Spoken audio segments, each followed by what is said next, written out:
இங்கே ஒரு ரெஸ்டாரண்ட்ல எல்லாரும் சாப்பிட்டுட்டு இருக்காங்க. ஒருத்தர் மட்டும் அவர் தட்டுல இருந்த அவருக்கு பிடிக்காத காய்கறிய ஒண்ணு விடாம ஒதுக்கி வைக்கிறாரு. இத பார்த்ததும் அவர் கூட இருந்த எல்லாருமே இவரை கிண்டல் பண்ணி சிரிக்கிறாங்க. இவர் ரொம்ப ஃபீல் பண்ணிக்கிட்டே அங்க இருந்து போறாரு. இவர் இப்படி வருத்தப்பட்டுக்கிட்டே போறத பார்த்த ஒரு அம்மாவும் அப்பாவும் அவங்களோட பையனும் இதே போல காய்கறியை ஒதுக்கி வச்சு சாப்பிடறத பாக்குறாங்க. இவனுக்கும் இதே மாதிரி ஆயிருமோன்னு ரொம்ப பயப்படுறாங்க. அடுத்த நாள்ல இருந்து அவனுக்கு பிடிக்காத அந்த காய்கறிய இவங்க செஞ்சு கொடுத்து அவனை சாப்பிட சொல்றாங்க.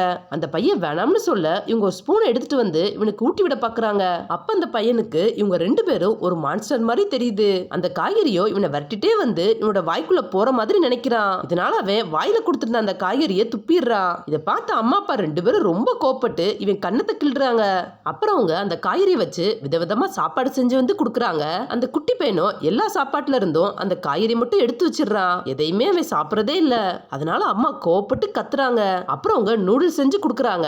இவன் இந்த நூடுல்ஸ் சாப்பிட்டதும் அதுக்குள்ள இருந்த அந்த காய்கறியோட சாரு இவனை விரட்டி ஷூட் பண்ணிக்கிட்டே வர்ற மாதிரி தோணுது. இவன் அங்க இருக்கிற கதை வழியா போலாம்னு பாக்குறான். அப்ப அப்பா அவனோட வாயை மூடிடுறாரு. அதனால அவன் அதை வெளியில துப்ப முடியாம அதை முழுங்கிடுறான். இவனுக்கு பிடிக்காததை சாப்பிட்டதும் இவன் ரொம்ப சோகமாகிடுறான். இதை பார்த்த அப்பா அம்மா என்ன பண்ணலாம்னு யோசிச்சு இவனை ஸ்கூல்ல போய் சேர்க்கிறாங்க.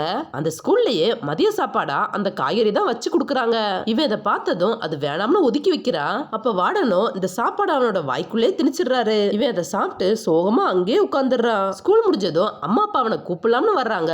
இவன் அவங்கள பார்த்ததும் மயங்கி அங்கேயே விழுந்துடுறான். உடனே ரெண்டு பேரும் வெம்மா அவனை ஹாஸ்பிட்டலுக்கு கூட்டிட்டு போறாங்க. அங்க டாக்டரோ அப்பா அம்மா பண்ணதுதான் தப்புன்னு சொல்லி அவங்களுக்கு நிறைய அட்வைஸ் பண்ணி அனுப்பி வைக்கிறாங்க.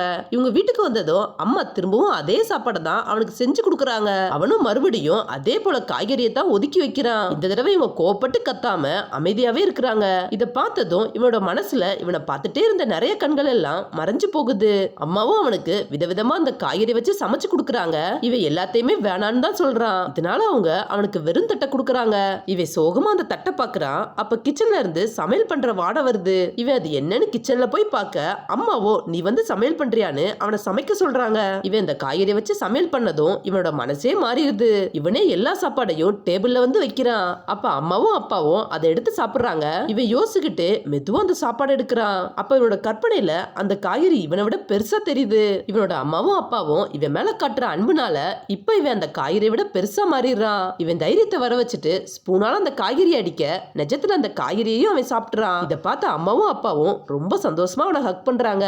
இப்ப இவன் சிரிச்சுக்கிட்டே சந்தோஷமா அதை சாப்பிடுறான்.